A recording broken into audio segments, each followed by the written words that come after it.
Hello, my name is Paul Auwaerter. I'm the Clinical Director of Infectious Diseases at Johns Hopkins, and I'm glad you're watching today. I thought an interesting topic to discuss would be methicillin-resistant Staph aureus in the hospital settings. Part of the reason I thought this is a topic of interest is here in our outpatient clinics, MRSA is now the most common reason for outpatient consultation.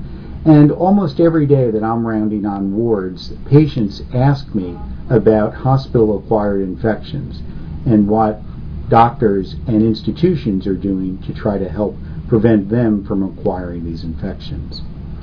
For the past few years, isolation carts have been very common in many hospitals and on many floors. And donning gowns and gloves has become a routine that we really don't question, but of course, patients ask us why we're wearing them. And often we'll spend several minutes discussing isolation procedures and rationale with our patients. However, interestingly, over the past few months, patients have asked me when I come into a room not on isolation why I'm not wearing gown and gloves, because they're concerned just by my examining them or using my stethoscope that I could transfer a hospital-acquired infection to them. I'm sure many of you have faced similar questions from patients when rounding on hospitalized patients, if that's indeed part of your practice. Last month, 2 papers were published that I think are interesting in terms of MRSA and whether doing more interventions are worthwhile. As many of you know, there's considerable pressure on hospitals to decrease the rate of nosocomially acquired infections. So the topic of universal MRSA surveillance has become a very hot topic, in part because many states have mandated universal surveillance now as a mechanism to decrease hospital-acquired infections. Is this really the right thing to do? There have been 2 recent papers that have addressed this and interestingly have come out with exactly opposite conclusions. One by Robasek and colleagues, a multi-center trial out of Northwestern University, was published last month in the Annals. And they used a PCR-based MRSA screening along with mupirocin decontamination and isolation protocols and found a dramatic ability to decrease MRSA infections, upwards of 70%.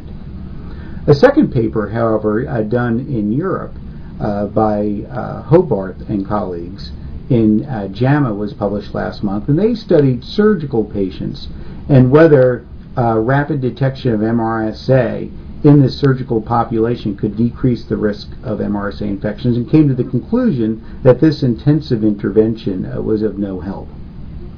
Overall, these kinds of papers leave us with no clear conclusions. The Centers for Disease Control currently advocates against universal MRSA surveillance, but some institutions are indeed carrying this out. What's the right thing to do?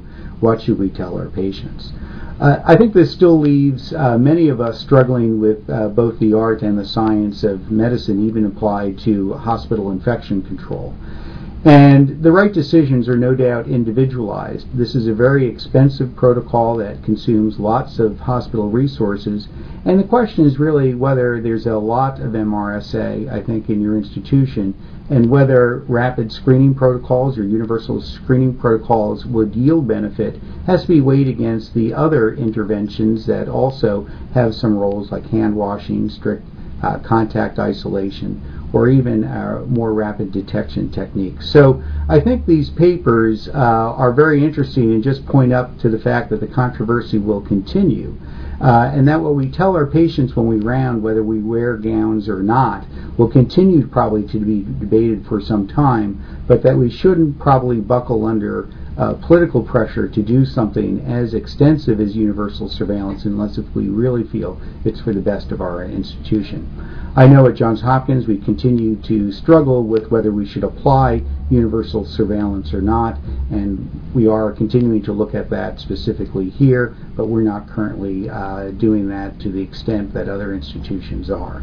I invite you to leave some comments on this, to see how you're dealing with this issue in your own institution, or if there are other concerns that come up.